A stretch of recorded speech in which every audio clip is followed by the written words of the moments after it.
Olá, uma boa noite para todas, para todos, para todes.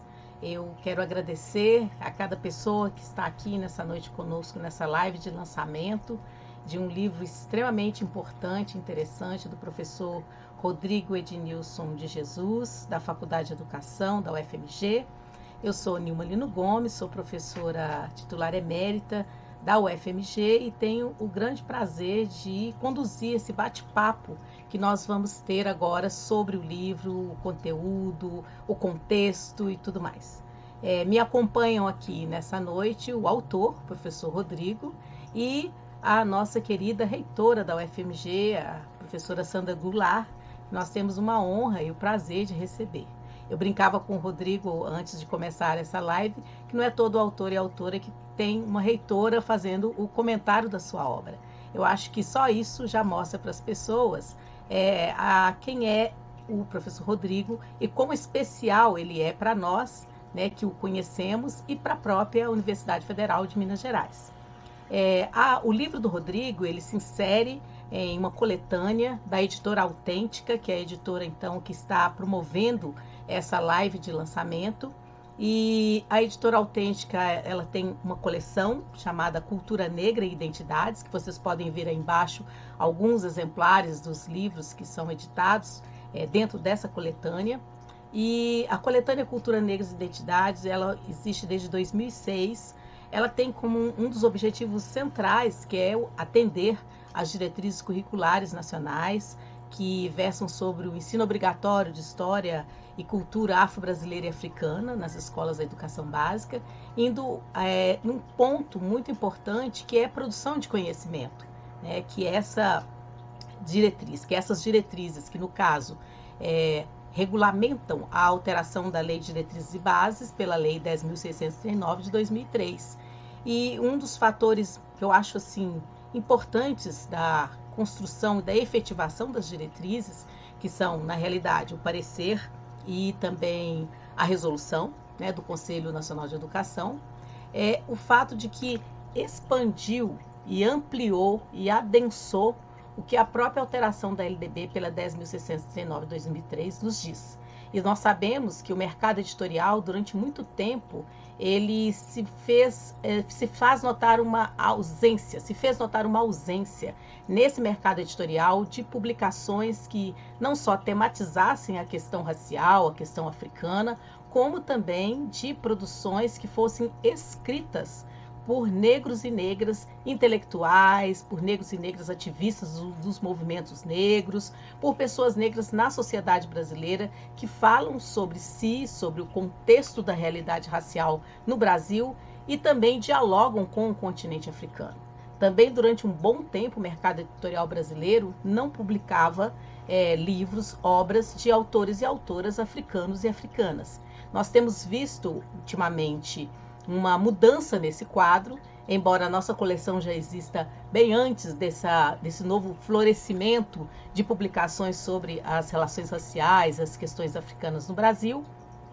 E eu sempre vou reforçar que esse reflorescimento, esse florescimento, ele tem a ver com alguns fatores. Um deles é a ação histórica do movimento negro, que aí, nas suas mais diversas formas de existir, de mulheres negras, quilombolas, juventude negra, esse movimento sempre denunciando o racismo e sempre com ações propositivas. E uma das denúncias e ações propositivas era em relação ao próprio mercado editorial e a visibilidade de uma produção afrodiaspórica escrita por sujeitos negros e negras. Não que não possa ser escrita por sujeitos não negros, mas a gente sabe que num contexto da branquitude, do racismo institucional, muito do que foi dito sobre as questões africanas, as questões afro-brasileiras, há tempos atrás, era muito mais de pessoas não negras do que propriamente das pessoas negras.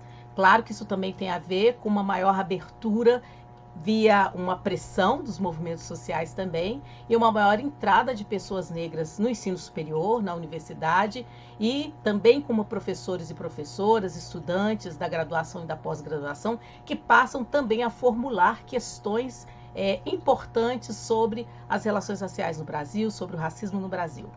Uma outra dimensão que eu acho que é muito significativa, embora o motivo, assim, digamos, não seja assim tão bom, se é que eu posso dizer assim, é o recrudescimento do racismo no Brasil. E esse recrudescimento do racismo no Brasil, somado com a denúncia do movimento negro, somado com as mais diversas pesquisas em nível nacional, mostrando as desigualdades raciais, a permanência do racismo estrutural, isso também tem feito eu vou chamar aqui uma chacoalhada, digamos assim, em alguns espaços e instituições do Brasil, e o mercado editorial tem sido um deles. Mais um outro fator, as ações afirmativas. As ações afirmativas no Brasil para a população negra, eu as considero como um momento de inflexão no Brasil, no que diz respeito à temática racial. Então, as ações afirmativas, elas não só instigam, denunciam, mas elas também são propositivas. E a mudança no quadro, ainda lenta, mas a mudança no quadro da igualdade racial no que diz respeito à população negra, com leis, inclusive, quer no ensino superior, quer nos concursos públicos, quer também na questão da mídia, nas pressões em relação à mídia, denunciando essa invisibilidade de negros e negras, que são 56% no Brasil, isso também chega ao mercado editorial. Então, como eu falei antes, a coleção Cultura Negra e Identidades, ela existe já há um certo tempo, e ela está nessa confluência também de um novo olhar, vamos falar assim, sobre a realidade racial brasileira. E eu tenho o prazer de coordenar essa coleção, e de nós já temos vários títulos desde o ano de 2006 de autores negros, na sua maioria autores negros e negras, e também autores não negros, cujo perfil da obra e o perfil da discussão ele tem a ver com a escolha que nós fazemos nessa coleção. Eu quero chamar a atenção de vocês, então, para a obra que nós estamos lançando agora e para o autor dessa obra. O livro é Quem Quer Pode Ser Negro no Brasil, o procedimento de heteroidentificação racial na UFMG e os impactos nos modos de pensar identidade e identificação racial no Brasil. O professor Rodrigo Ednilson de Jesus, ele é graduado em Ciências Sociais, ele é mestre em Sociologia, doutor em Educação pela Universidade Federal de Minas Gerais. Entre 2019 e 2020, ele realizou o pós-doutorado no Centro de Estudos Sociais da Universidade de Coimbra, em Portugal, e investigando o tema das ações afirmativas, heteroidentificação racial e identidade nacional no Brasil. E atualmente, professor Rodrigo, é coordenador da linha de pesquisa, educação, cultura, movimentos sociais e ações coletivas no programa de pós-graduação em educação da UFMG, do qual eu também faço parte. O Rodrigo é meu chefe na linha da pós, como a gente brinca com ele, e ele é presidente da Comissão Permanente de Ações Afirmativas e Inclusão Social dessa mesma instituição. Também Rodrigo fez parte muito tempo do programa Ações Afirmativas na UFMG, como integrante, como coordenador, ainda vinculado a esse programa. E nós vamos ter o prazer, então, de ouvir Rodrigo falando um pouco sobre o livro e depois ouvir os comentários, né, da professora Sandra e um pequeno debate, uma pequena conversa, para que vocês fiquem instigados e instigadas a adquirir o livro, a ler a obra, a trabalhar com as ideias do Rodrigo, a fazer avançar essa produção do conhecimento. E antes de passar a palavra para o Rodrigo, duas informações importantes. A primeira informação é de que o livro, ele tanto está em formato impresso como e-book. Eu acho que isso é importante que as pessoas saibam. Mas uma outra informação é que todos os livros da coleção Cultura Negra e Identidades, eles estão em promoção até domingo agora. 20% de desconto para cada um desses livros. Se você faz uma compra maior também, a Autêntica tem outras propostas de descontos para vocês, né, nesse caso.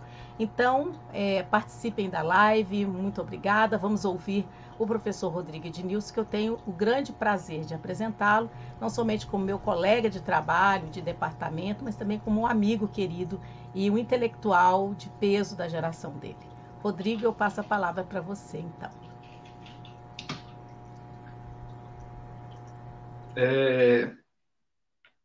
Boa noite a todas as pessoas. Boa noite, Nilma. Boa noite, Sandra. É um prazer muito grande estar com vocês aqui hoje, né? Embora a gente fale, o nosso trabalho é escrever, é pesquisar, mas sempre quando a gente se encontra num momento como esse, dá um frio na barriga, dá uma expectativa maior, né? Eu queria agradecer também as pessoas que estão acompanhando aí pelo YouTube, né? Mandaram mensagens de felicitações ao longo da semana. E queria dizer que, embora a autoria do livro seja minha, né, um livro não se faz a duas mãos, né? Então, ela é um livro que é fruto de uma caminhada, né, de reflexões que vem se acumulando, e, portanto, a primeira coisa é agradecer, né? Agradecer a Nilma, que é parceira de longa data aí, como colega, como orientadora, como incentivadora, que escreveu um prefácio que já vale a leitura do livro por ele, por fazer um panorama das ações afirmativas no Brasil.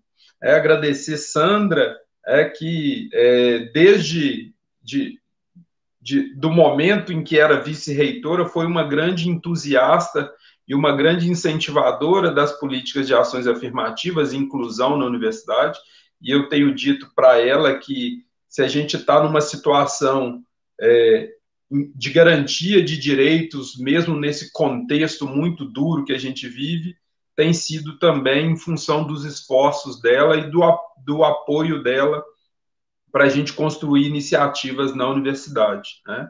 Queria agradecer também à editora Autêntica, né, que acreditou no projeto, né, que viabilizou a possibilidade dessa publicação, a pós-graduação da FAI, né, os funcionários, agradecer os colegas da Comissão Permanente de Ação Afirmativa e Inclusão da UFMG, os membros das comissões de heteroidentificação e os amigos de modo em geral, né? E embora eu não tenha escrito a dedicatória do livro, eu quero dedicar o livro à minha mãe e às minhas filhas, né? Então tem aí a bênção tanto das mais velhas quanto das mais novas, né? Para caminhada seguir, né? Então, depois desse rápido agradecimento, eu queria dizer que é muito emblemático, né, além da presença de Sandra e Nilma nesse momento, mas muito emblemático propor esse lançamento no dia 13 de maio. Né? Na história, eu costumo dizer que as datas comemorativas, elas são cheias de significado, né? E o 13 de maio, na história oficial brasileira, ela também conta um pouco da história oficial da nação brasileira, né? Ele tenta, de certa forma, sintetizar imagens sobre os envolvidos naquela data, 13 de maio de 1888, né, tanto na figura dos escravos, entendidos como um bloco homogêneo, né, quanto na figura da princesa Isabel. Né? Então, penso eu que essa data original, ela também diz um pouco das imagens e das identidades no Brasil. Né? Os negros, naquele momento, como escravos e dóceis, né? E a princesa como a salvadora. Né? Então, acho que isso diz um pouco das imagens raciais que estavam em jogo naquele período. Mas como todas as imagens e como todas as datas elas são passíveis de disputa, né, eu acho que a gente precisa pegar aí as lições do movimento negro. Nilma menciona bem essa capacidade educativa do movimento negro de problematizar e reeducar a sociedade brasileira em relação aos fatos históricos, mas também em relação às datas históricas. Né? E aí é emblemático também realizar esse momento no 13 de maio, uma semana, menos de uma semana após a chacina em Jacarezinho, né, em que uma parte muito, né, um número muito grande de pessoas foram mortas dentro de um dos maiores aglomerados da cidade do Rio de Janeiro, um dos maiores aglomerados em população negra no Rio de Janeiro, né? Então,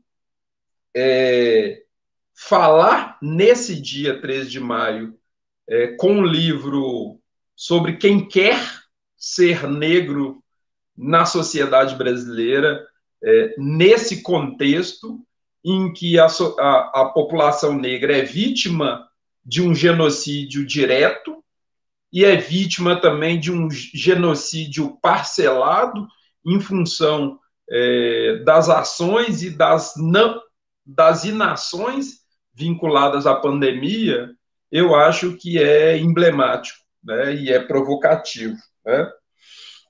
Portanto, quem quer ser negro frente à violência policial? Né? Quem quer ser negro frente ao racismo, à violência obstétrica que marca a experiência de muitas mulheres negras no Brasil? Né?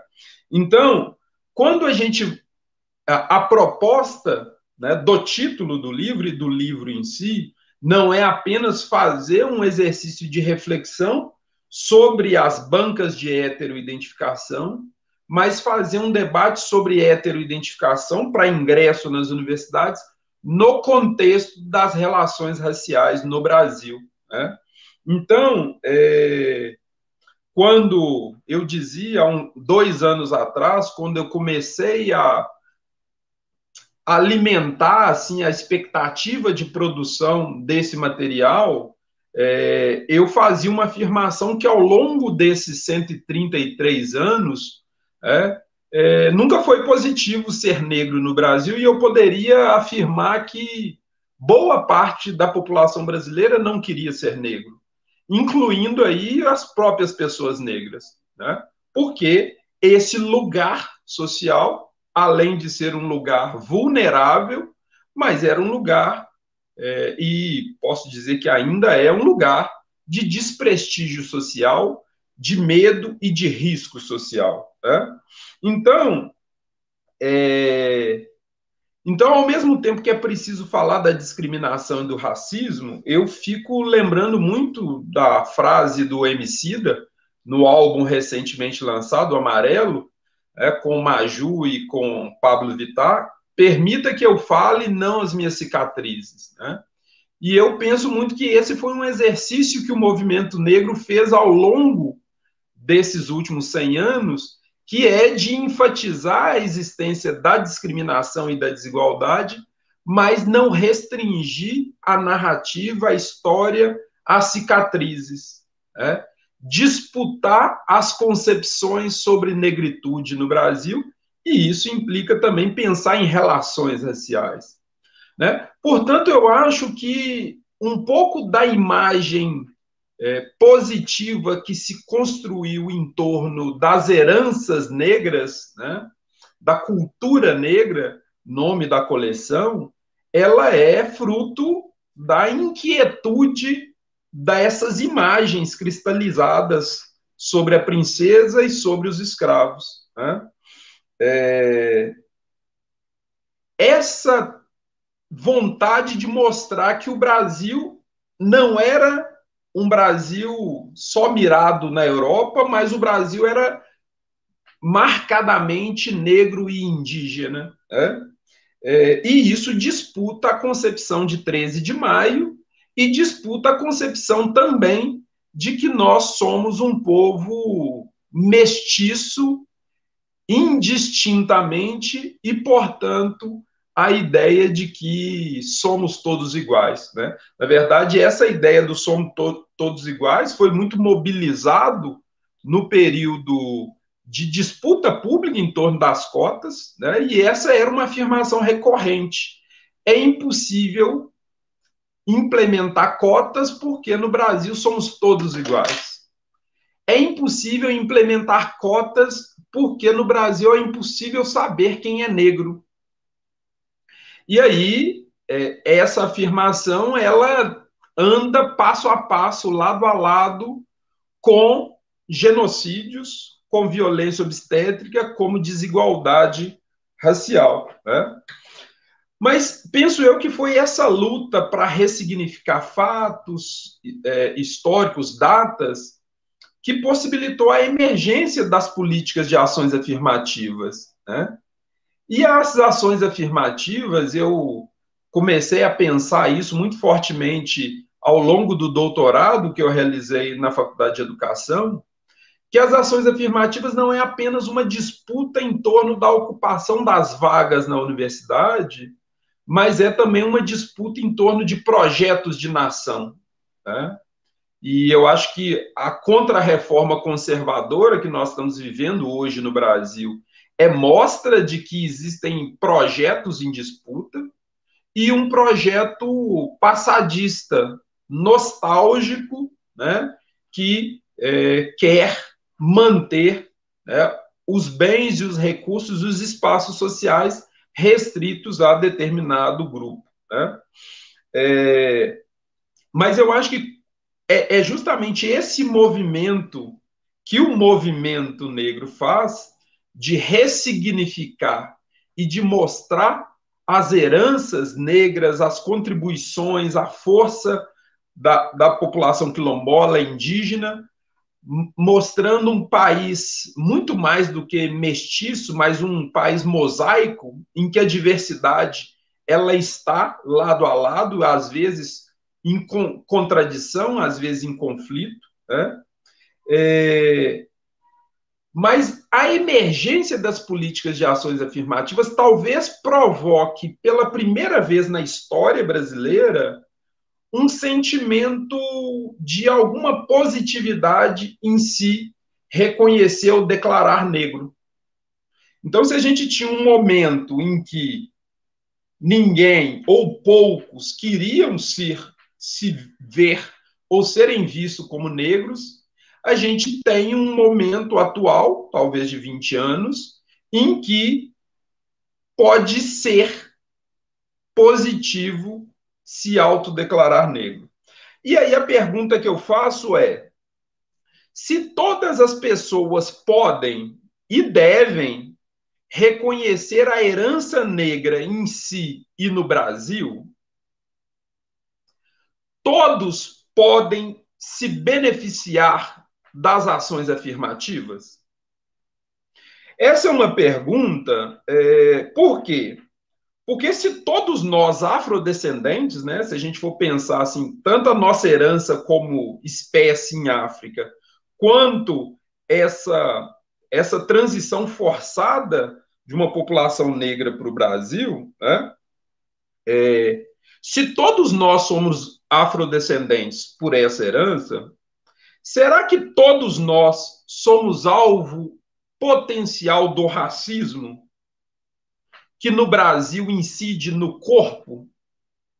Então a pergunta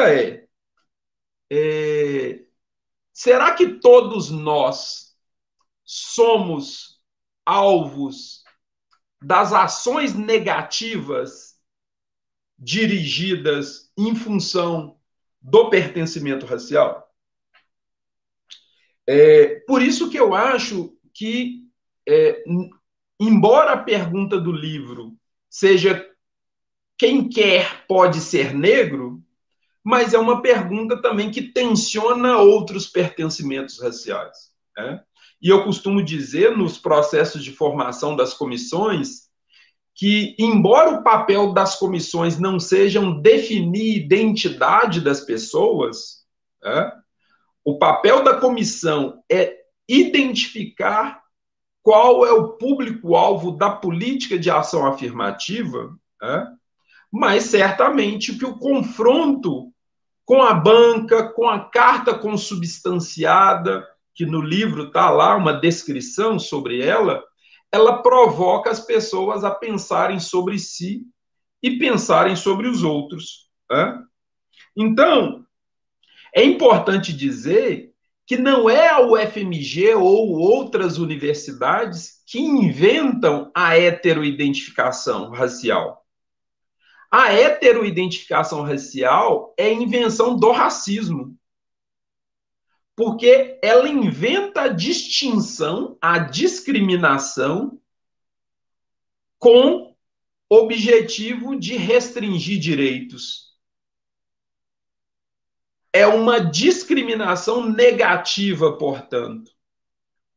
E é a política de ação afirmativa que vai usar os critérios para discriminar, que vai pegar o fenótipo e vai transformar em ações positivas, portanto, ações afirmativas.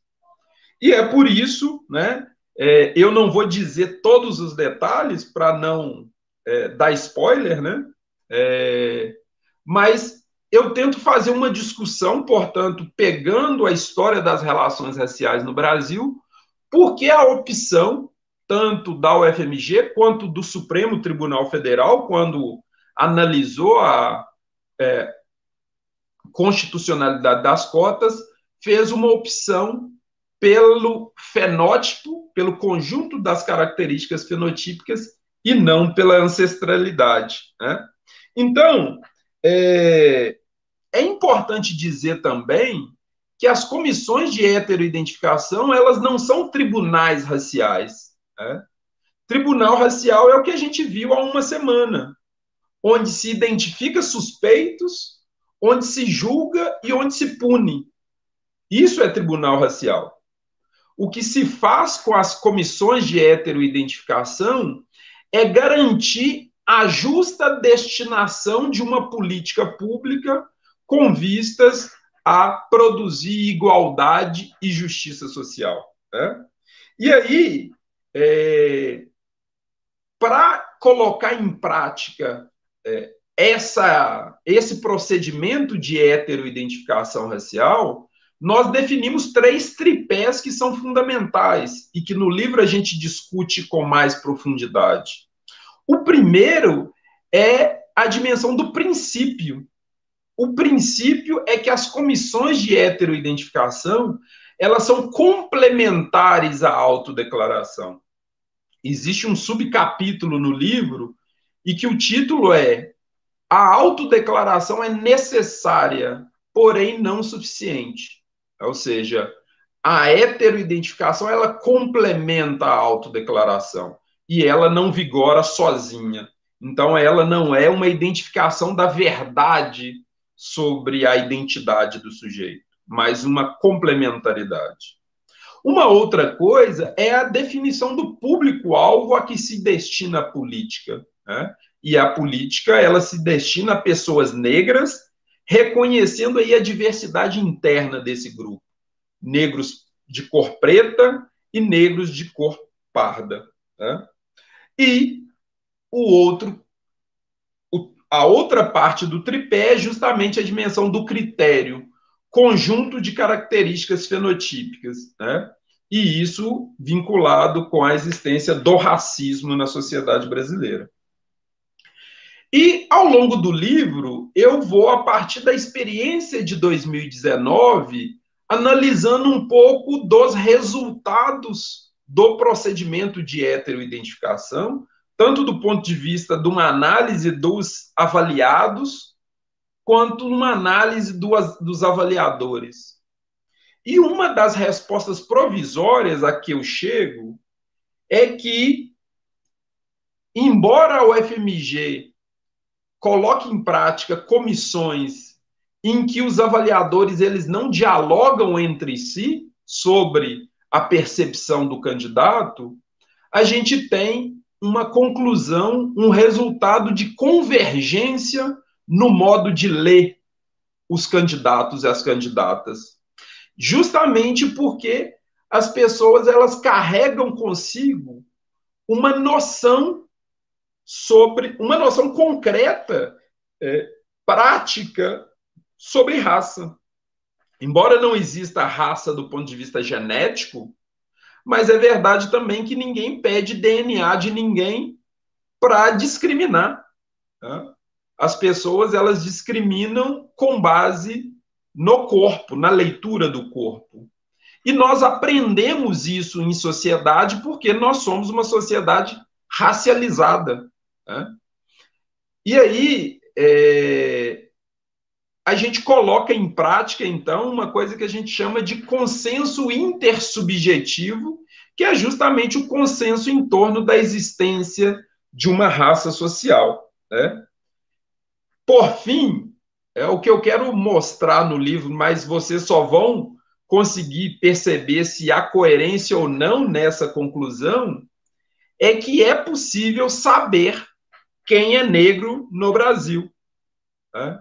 Se a gente constrói critérios, né, que se baseiam na heteroidentificação cotidiana, mas que no âmbito da administração pública precisa levar em consideração a isonomia, a imparcialidade, né? Garantir o tratamento, o mesmo tratamento a todos esses candidatos. E, portanto, essa conclusão, então, mesmo que 15, 20 anos depois, ela joga um pouco por terra, ou ela pelo menos confronta a ideia de que é impossível estabelecer ações afirmativas para a população negra porque não é possível identificar quem é negro no Brasil, né?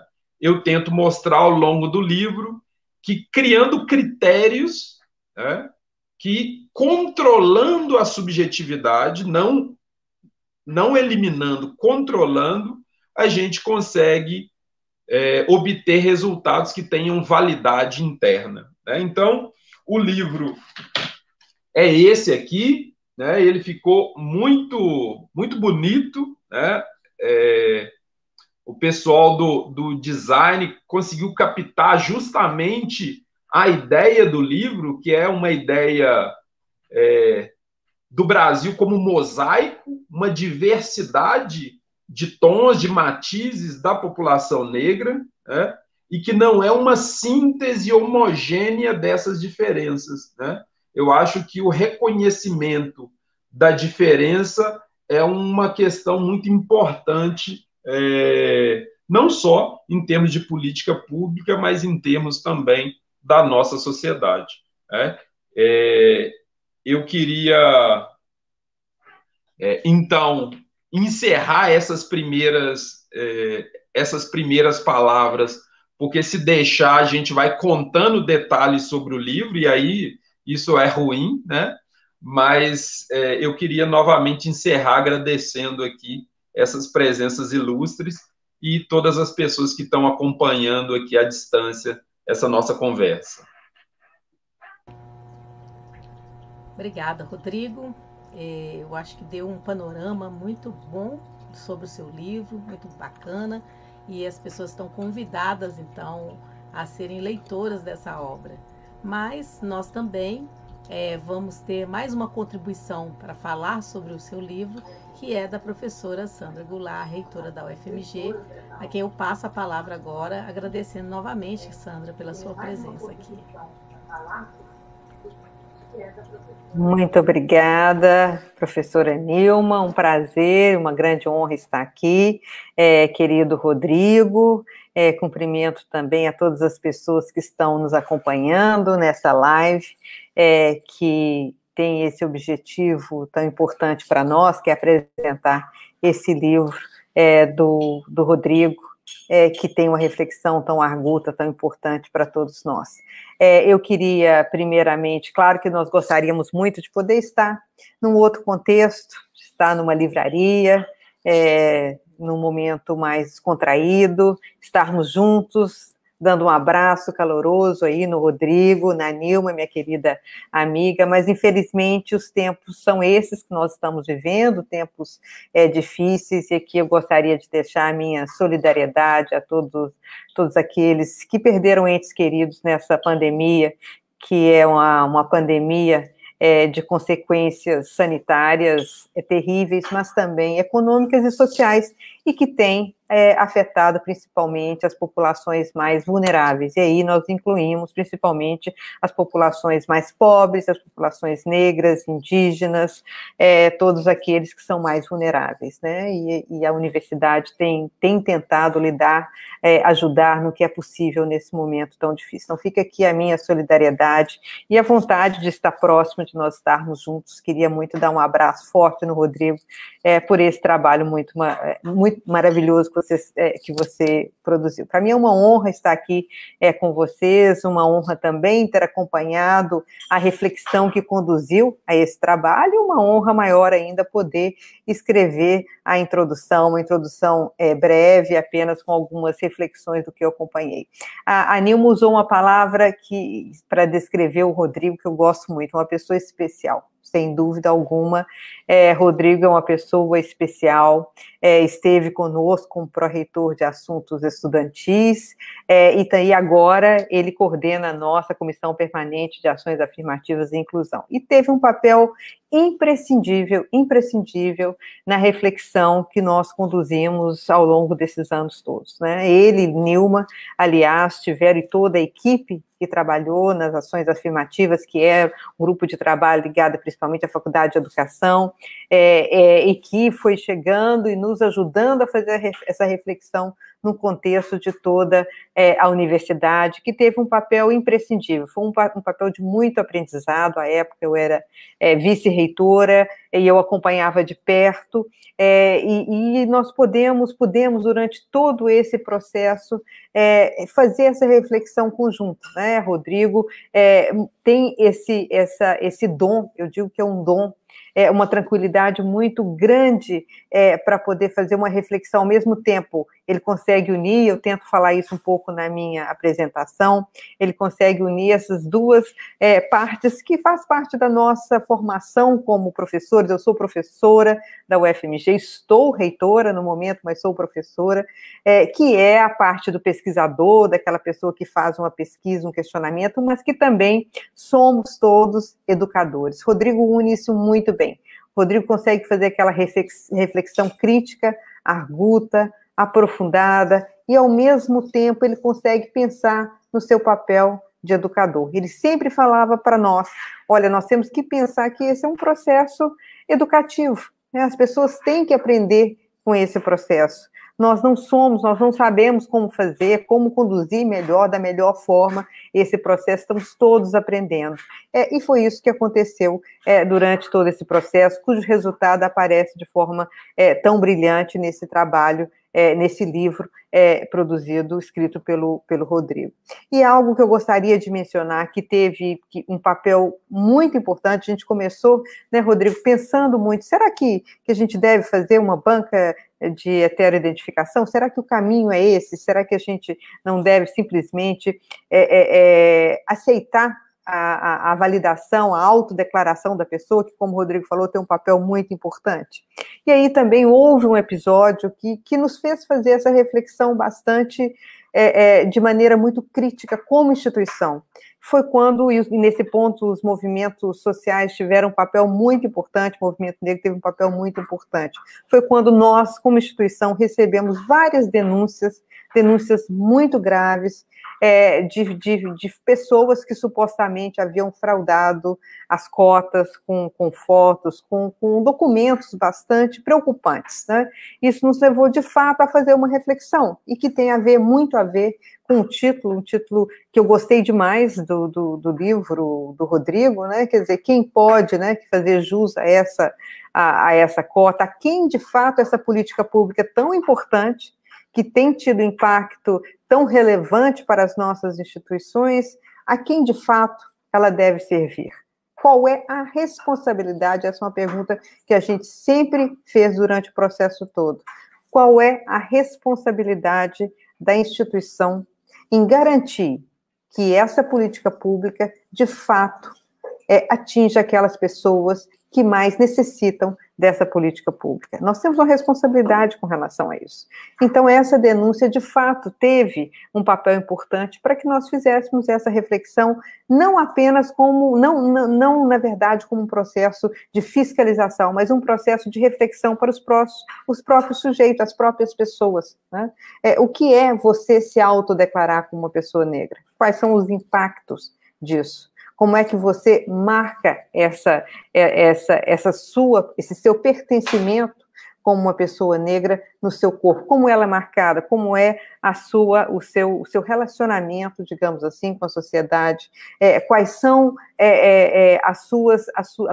quais são as compensações, digamos assim, que são necessárias para que haja uma inclusão, de fato, dessas pessoas negras na nossa sociedade. Então, isso foi alguns das questões que nós pensamos e que Rodrigo nos ajudou e nos conduziu nessa reflexão. Eu gostaria de fazer também uma observação que eu gostei não apenas do título, gostei demais do título, e eu queria que o Rodrigo comentasse um pouco sobre isso, né?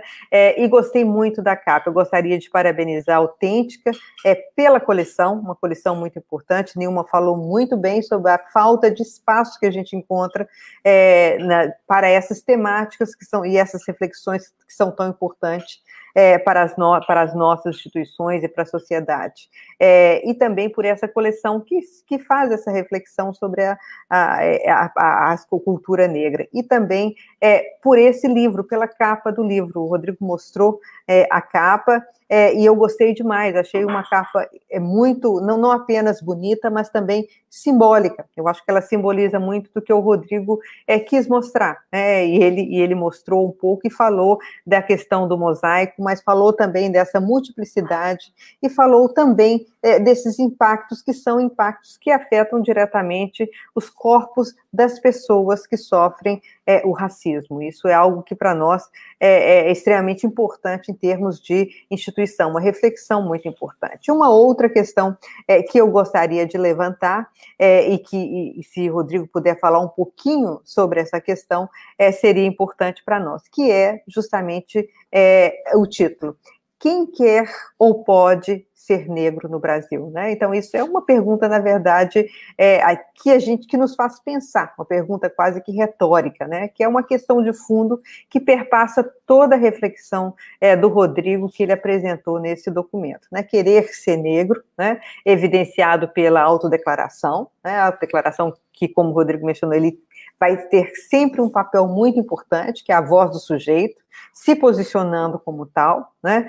E poder ser negro, né, pelos critérios fenotípicos raciais, né, que são adotados nesse procedimento das brancas de heteroidentificação, são processos que se complementam, né, num aprendizado conjunto que pode fazer com que nos identifiquemos cada vez mais como uma nação. Acho que o Rodrigo usa isso durante o processo todo e durante o livro todo, e fala aqui também, que é um aprendizado como nação, uma nação que tem dificuldade, né, e tem tido mais dificuldade, principalmente nos últimos anos, de se ver como uma nação plurirracial, como uma nação que é racista, e que precisa abrir espaço para essa reflexão como nação, mas que é uma nação que ela é plurirracial e que precisa valorizar e respeitar a cultura, a história dos sujeitos que são racializados. Então, isso é muito importante, é um aprendizado que para nós é muito importante, e que tem a ver também com o aprendizado sobre as identidades dos sujeitos, né? Quando uma pessoa faz uma autodeclaração, ela tem uma percepção de si. A partir do momento que ela está diante do outro, a gente aprende muito sobre as nossas identidades. Estando diante do outro, ela aprende também sobre a sua própria identidade. Então, esse processo, como o Rodrigo coloca muito bem, é um processo de aprendizado de todos nós como nação, e de aprendizado também das pessoas que passam por esse processo, como pessoas identificadas como sujeitos que são racializados. Então, essa reflexão, ao fazer essa combinação de uma reflexão de um pesquisador que faz uma reflexão científica até sobre essa questão, e ao mesmo tempo do educador que pensa muito no aprendizado que as pessoas têm desse processo, esse livro e também todo o processo que foi construído na UFMG, e que ainda nós estamos construindo, né, fez com que o processo fosse para nós extremamente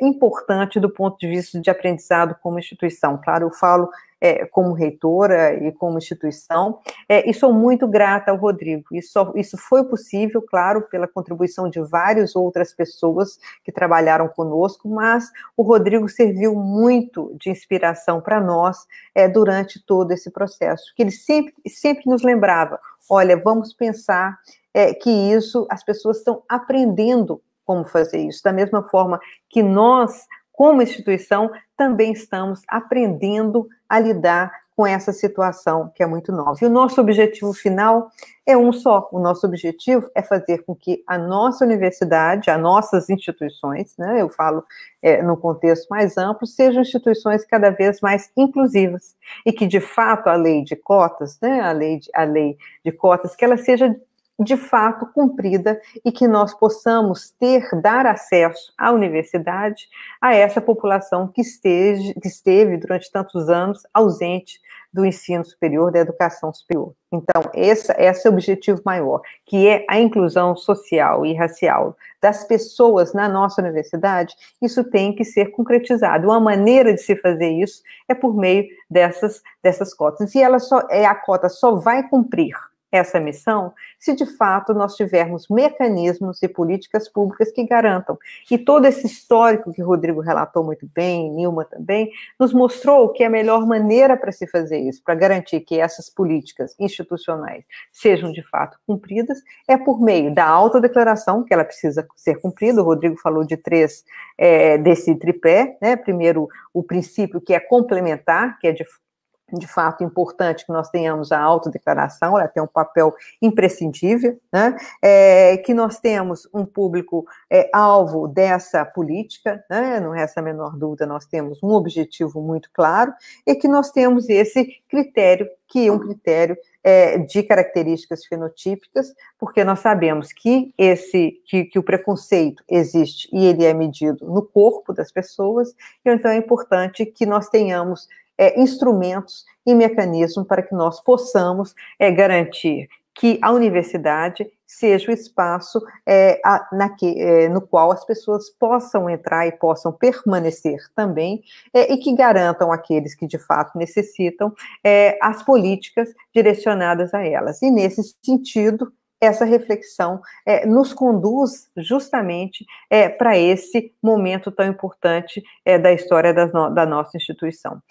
Então, eu gostaria, e o Rodrigo faz uma reflexão sobre a questão da raça social. Gostaria até de perguntar para ele, que ele falasse para nós sobre 2 questões. Primeiro, sobre o título, que eu gostei demais, se a minha leitura está correta, quem quer ou pode ser negro no Brasil, né? Me lembrou muito um livro da Spivak que você conhece, né? Pode o subalterno falar? É uma pergunta retórica que ela faz, no final ela fala muito que não, o subalterno não pode falar porque nós não conseguimos escutar.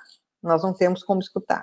E que o que nós temos que fazer é abrir caminho para que ele possa, no caso é ela, a subalterna, a mulher, para que ela possa falar e que possa ser ouvida. Né? Então, quando se fala quem quer ou pode ser negro no Brasil, acho que tem essa questão que Rodrigo mencionou, né? Que pela primeira vez nós temos as pessoas, ser negro no Brasil é visto como algo positivo, mas eu acho que tem também, eu li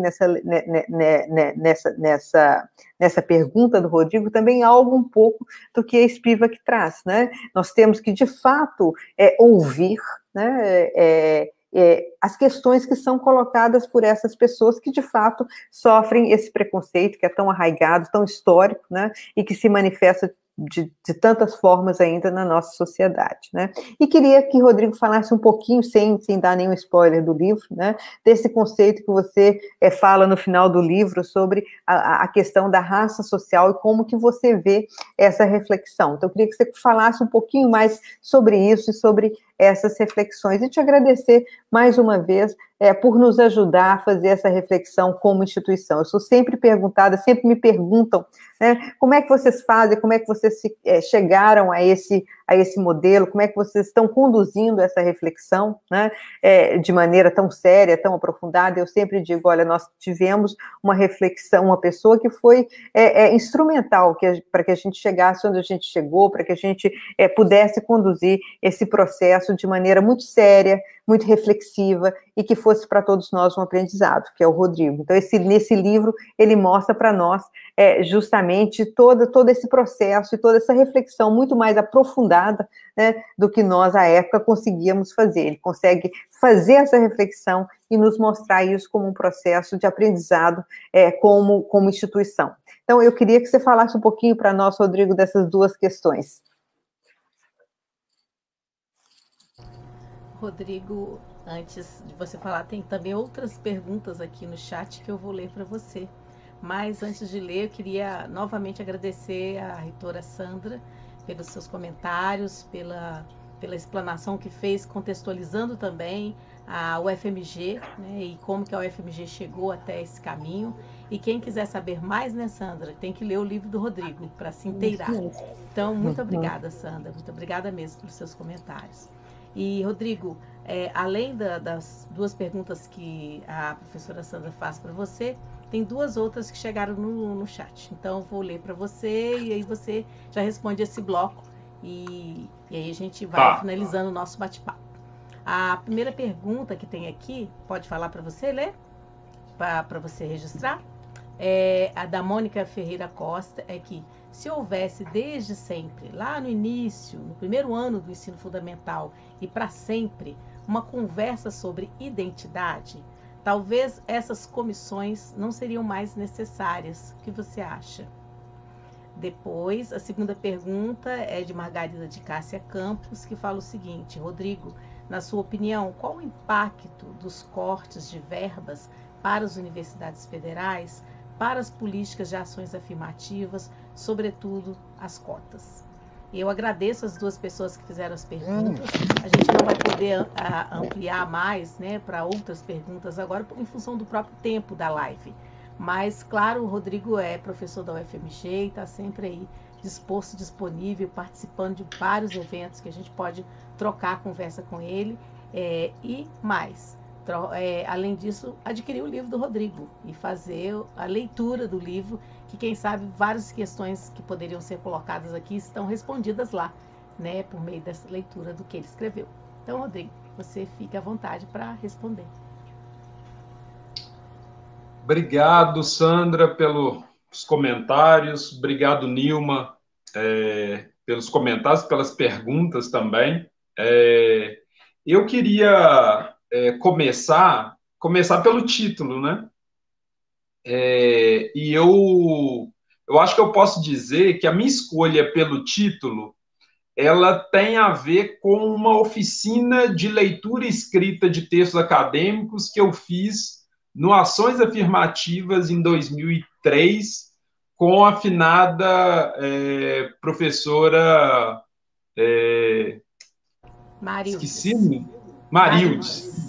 Marildes, né? E ela colocava a gente para ler Bakhtin, né? E a gente sofria. Mas uma coisa, uma lição muito que ela dizia que os títulos precisam ser instigantes e que títulos em forma de pergunta eles ajudam a alimentar possíveis respostas também dos leitores, né? Então essa foi uma primeira inspiração até para pensar como as ações afirmativas me formaram como pesquisador. Mas uma outra coisa é que essa pergunta tem a ver, para mim, com a ideia, com um dos mitos que organiza a sociedade brasileira e a universidade brasileira, que é o mito da meritocracia, que é a ideia de que todo mundo pode ser aquilo que quiser ser, né? Então, essa ideia de que todos podem ser o que quiser, né, eu tomo como um mito porque, do ponto de vista da mobilidade social, né, não basta querer ser, né? Esse foi o título, inclusive, do meu trabalho de conclusão de curso em Ciências Sociais. A pergunta é: querer é poder? Né? Então, tem um pouco de retomada dessas reflexões. E aí, são dois títulos, né, um dentro do outro, né, Quem Quer Ser Negro no Brasil, né, mostrando justamente essa construção social de um lugar negativo para aqueles que são marcados pela libré, né, pelo corpo que não dá para abrir mão, né, mas também uma pergunta de quem pode ser, né?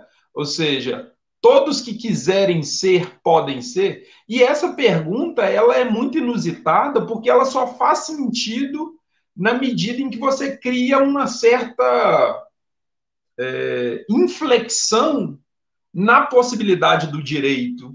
Porque, e o que eu chamo a atenção no livro é que muitas pessoas com fenótipo negro também, por meio das ações afirmativas, passam a querer ser negras. E aí eu até brinco em algum momento que as pessoas dizem, mas a pessoa nunca se identificou negra e agora ela quer se identificar só por conta das cotas. Se isso acontece, é porque as cotas fizeram o papel que ela deveria fazer. Então, para emendar com a pergunta da Mônica, eu acho que as ações afirmativas têm um papel pedagógico para a sociedade brasileira, que é fazer pensar sobre identidade racial em outros termos, em termos afirmativos. E hoje eu conduzia lá um processo, uma comissão de heteroidentificação na manhã, a gente está com atividades presenciais, só essas, e eu conversava com um grupo de avaliadores no final da banca e eu dizia o seguinte: as comissões de heteroidentificação não é só um processo de aperfeiçoamento de uma política pública, mas é também um processo de formação interna da comunidade e uma formação dos candidatos e das suas famílias, porque na medida que eles passam por lá, veem os vídeos, veem a explicação, eles também saem pensando de outra forma. Então, de fato, eu penso que se a gente conversasse mais seriamente sobre identidade, identificação, fora do mito, porque todo mito é prejudicial, então, se a gente conseguisse conversar mais seriamente sobre isso, a gente conseguiria diminuir as fraudes, no sentido da má-fé, mas a gente também conseguiria diminuir o uso indevido de cotas, que é quando não há má-fé, mas há ausência de informação ou presença de informação equivocada. Então, se as pessoas tivessem acesso ao letramento racial e passassem a entender que, independente da nossa similaridade em termos genéticos, o que nos coloca todos na condição de raça humana, mas a partir de determinadas representações sociais sobre os corpos, sobre as marcas inscritas no nosso corpo, emerge a ideia de raça social. Então, raça social é uma imagem sobre raça que muitas vezes associa características fenotípicas a comportamentos morais e intelectuais e que coloca determinadas pessoas na condição de suspeitos naturais, passíveis, inclusive, de serem mortos só por serem suspeitos, e coloca outros na condição de belos, de confiáveis e de respeitáveis. Então, raça social, ela ajuda a problematizar a discriminação que incide em corpos negros, em corpos indígenas, mas ela também denuncia a certa inexistência de raça da raça branca. Ou seja, é uma raça, mas construída como não raça. Então, o conceito de raça social, que muitos já discutiram, então eu não estou inventando nada, estou retomando um conceito para fazer a aplicação no contexto das comissões de ações afirmativas. E eu penso, por fim, que as ações afirmativas, elas fazem uma disputa nesse projeto de nação. Uma nação mais democrática, mais justa, mais plurirracial. Mas ela se confronta com um outro projeto, que é um projeto nostálgico, não é? Não tem lá, quero meu Brasil de volta, agora aeroporto virou rodoviária, essas são todas sinalizações de uma nostalgia de um Brasil restrito a alguns. Né? E aí, penso eu que os ataques à universidade pública, à ciência, aos professores, é também um resultado dessa nostalgia. Né? E aí, mencionando o Emicida novamente, né? Agora, para ser justo, não sei se é Emicida ou Racionais, mas são referências bibliográficas importantes e fundamentais. Que é assim, água em escassez, bem da nossa vez. Né? Então, não é coincidência que a chegada de um determinado grupo, nunca antes presente, faz com que a gente tenha sucessivos cortes, né? Contingenciamento que sufoca a universidade como um todo, sufoca a ciência, sufoca a invenção e desenvolvimento de vacinas, mas sufoca sonhos daqueles que imaginaram que agora era a vez. Né? Então, quando a gente chega, se move a linha de chegada. Né? Então, penso eu que esses cortes, esses ataques também têm a ver com esse projeto de universidade em disputa, mas se a gente não chegou no lugar que a gente queria, é importante dizer que a gente não está no lugar em que eles sonharam para a gente. Né? Então, eu acho que esse movimento é fundamental para a gente continuar disputando uma outra sociedade. Emicida, passarinhos. Eu estou contando com a ajuda prestimosa dos colegas aqui que salvaram. Um abraço para eles também. Bom, gente, olha, Rodrigo, muito obrigada. Se eu não conhecesse o livro, eu ia querer ler. Muito obrigada pela sua explanação, pela sua produção de conhecimento. Sandra, muito obrigada por você conduzir a gestão da universidade, sendo coerente com aquilo que você colocou desde lá do início da sua campanha para reitorado, da importância da discussão da diversidade, do olhar que a UFMG teria sobre essa questão de uma outra forma. E acho que a gente tem colhido frutos dessa iniciativa, dessa tomada de posição. Nós sabemos que muito do que foi feito e pode ser feito nas universidades brasileiras, no contexto das ações afirmativas, diz respeito também a uma decisão política, né? Uma decisão política interna de quem conduz a gestão, de quem conduz o conselho universitário, de quem conduz as principais discussões, de quem representa essa universidade, e sempre entendendo que essa representação ela é coletiva, não é isso? Então, um grupo que ajuda, contribui, participa, ajuda nas decisões, e a gente tem visto isso desde que o Rodrigo foi para a reitoria atuar e trabalhar lá.